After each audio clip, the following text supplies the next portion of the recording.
लोकसभा में कांग्रेस पार्टी कायद अधीर रंजन चौधरी की जानिब से सदर जमहूरिया द्रौपदी मुर्मू के खिलाफ किए गए तबसरे पर बरसरे इख्तिदार जमातों के अरकान ने शदीद एहतजाज किया, जिसकी वजह से पार्लियामेंट के दोनों ऐवारों की कार्रवाई मुतासिर रही।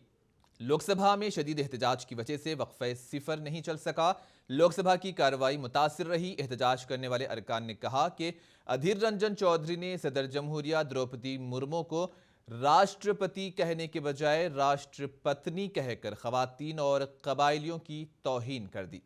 जबकि अधीर रंजन चौधरी ने अपनी इस गलती का एतराफ़ करते हुए कहा कि वो गलती से ये अल्फाज कह बैठे हैं। पहले इन्होंने राष्ट्रपति ही कहा था, बाद में गलती से वो अल्फाज इनकी ज़बान से निकल आए।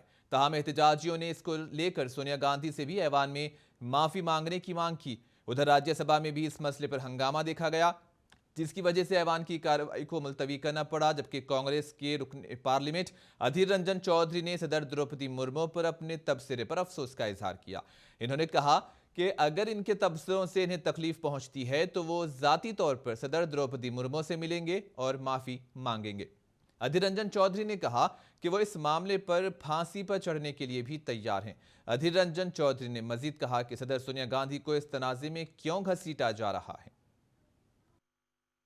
उससे साथ साथ निकल चुका राष्ट्रपति पिछले माफी मांगने की सवाल ही नहीं। माफी किस लिए?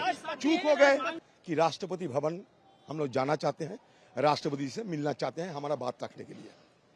कल भी ये नौबत आई। कल भी मैंने ये कहा कि हम राष्ट्रपति जी भवन जाना चाहते हैं और राष्ट्रपति बोलने का तुरंत बाद मुंह से निकल गया राष्ट्रपत्नी जी के साथ मिलना चाहते हैं। उसी समय ये पत्रकार बात सुनते ही निकल चुके। मैं उनको ढूंढने का कोशिश किया। अचानक एक बात निकल चुकी है तो मैं क्या करूं? एक बार निकल चुके, सिर्फ एक बार तो एक बार ये चूक हुई है by default. But the some ruling parties members and the party in a deliberate design trying to make a mountain out of a molehill.